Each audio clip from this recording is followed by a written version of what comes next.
I'm proud to be partnering with my very good friend Lee Greenwood, who doesn't love his song, God Bless the USA, in connection with promoting the God Bless the USA Bible. I'm thrilled to introduce you to something I'm incredibly proud of.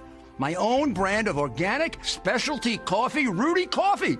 Hi, this is Mike Huckabee. Isn't it amazing how so much that President Trump said still rings true? But schools and the media don't want our kids to hear anything positive. And that's why my team created the Kids Guide to President Trump. I'm sorry I'm so upset, but please help President Trump. If you can afford $5 or $10, if you can't afford $1, fine, just pray. And if you got any money to give it. LindseyGraham.com. It's as inspiring as Oral Roberts. My Lord. Up in the tower saying, God's going to kill me if you don't give me $3 million. I think Oral got the $3 million. Well, and there's Jimmy. God. There's what? Jimmy. We got the Jimmy's. Listen, that is a reach back. That's some parallel. That is a good parallel right there. But I gotta say, I got a question. Here. Well, for who? Well, who do we have? Who do we have this hour, Alex? I mean, it's the top of the seven. So is it? We've got Joe Conason.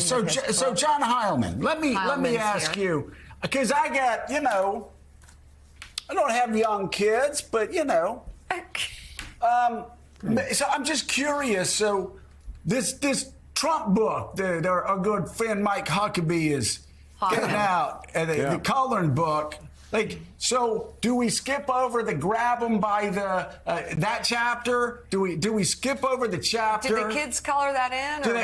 How do they color that in? What Is do there they do with that? Cut out of Billy Bush and Donald Trump, or getting off a bus? Getting off, or maybe they do the bus instead of what's said inside the bus. I'm wondering, what about the part where he says, "Hey, we're going to shoot the chairman of the Joint Chiefs of Staff"? Do they have Mark Milley up against the wall, and do you color the rifles? What do the kids do for that? Or, I don't know. Well, when he talks about, E. Jean Carroll, and that situation, where the judge says he raped her, he would never date her.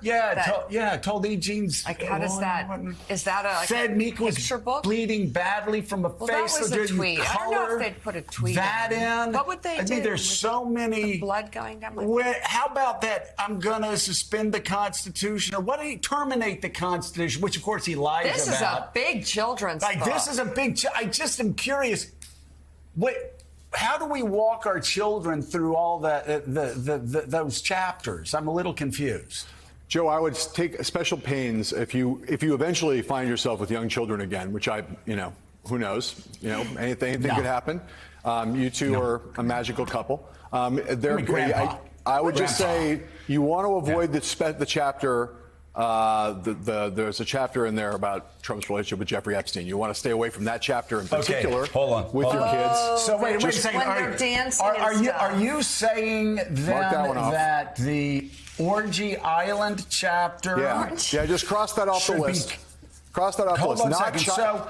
Not appropriate for children. So Reverend Huckabee's book, we're going to keep the Orgy Island part out. What about I didn't sleep with the porn star? Right. The porn star. Okay, we'll keep that porn star out. And how do they draw Reverend Huckabee? Well, what about the kids' book? There's so many things he said that Trump did that kids need to remember. We've already talked about the executions, summary executions. What about the politically disloyal?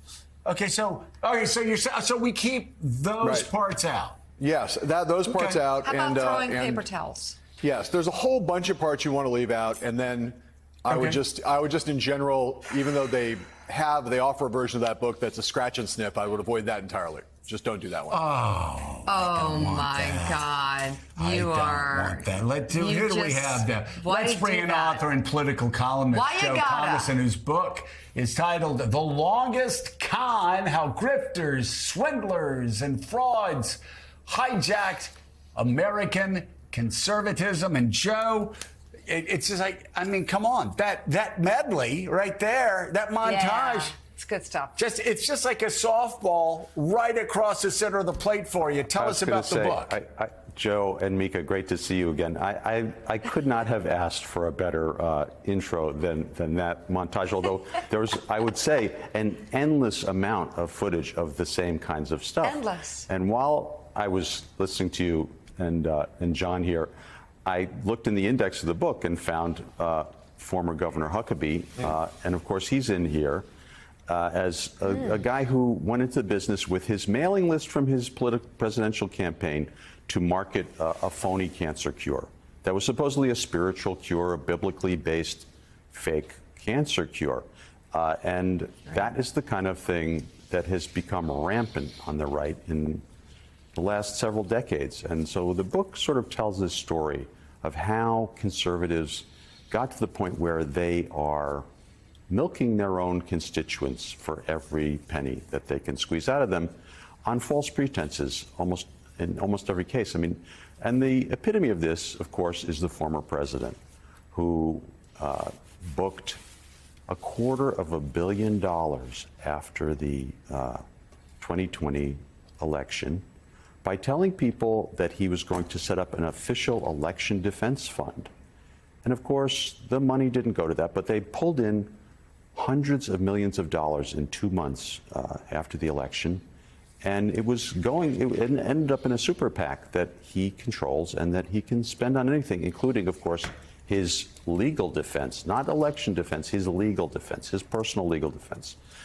But this is a syndrome, a problem on the right that lots of conservatives have discussed. You know, the foreword to the book is by my friend George Conway, who I think you guys know, who is an honest conservative, and like many honest conservatives, is appalled by the dishonesty, the grifting, the scamming that is just rampant in their movement now. Joe, I want to say, first of all, congratulations on the book. Thank you. It identifies grifters, swindlers, and frauds. It says the subtitle of the book's called The Longest Con, the subtitle of the book, How Grifters, Swindlers, and Frauds Hijacked American Conservatism. It is clear that they have, and you point to Trump, right, is the kind of apotheosis of the kind of platonic ideal of grifter, swindler, and fraud all rolled into one. Boss grifter, yeah. But here's the thing, how? This is what this book promises, is an explanation of not just a description of that this has happened, but how it's happened. And this more of a PhD dissertation than a cable TV question in the morning. But what's the brief summary for how? How did that happen? It happened, John. It began, I would say, in its heaviest form with the Goldwater campaign, after the Goldwater campaign in 1964, when a man named Richard Viguerie figured out that suddenly Goldwater had amassed a critical list of donors to his campaign. Viguerie sent people to the Capitol, women, who wrote down the names of all the donors before the clerk of the House stopped them. And suddenly he had a big mailing list on magnetic tape. And what they could do was monetize those people with appeals to paranoia, prejudice, fear, the whole panoply, hatred, the whole panoply of appeals that the far right has used for many years. And what they could do with that list was get them to send money. Viguerie discovered, hey, we can get these people to send us money. That expanded, in many directions since then. But the basic appeal is the same. It's what Roger Stone said years ago, Trump's top advisor, you know him. He said, hate is the most powerful force in politics. And if you can find a way to appeal to people's basest motives, they will support you and, in this case, send you money. And the two elements kind of have fused in both the Republican Party and the conservative movement as a whole. The new book is entitled The Longest Con, How Grifters, Swindlers, and Frauds Hijacked American Conservatism. It goes on sale tomorrow. New York Times bestselling author Joe Conason, thank you. And hey there, MSNBC fans. I'm Luke Russert, and be sure to join me, Rachel Maddow, Jen Psaki, Lawrence O'Donnell, Steve Kornacki, Joy Reid, and many more September 7th in Brooklyn MSNBC Live Democracy 2024. Click on the link for ticket information. We will see you there.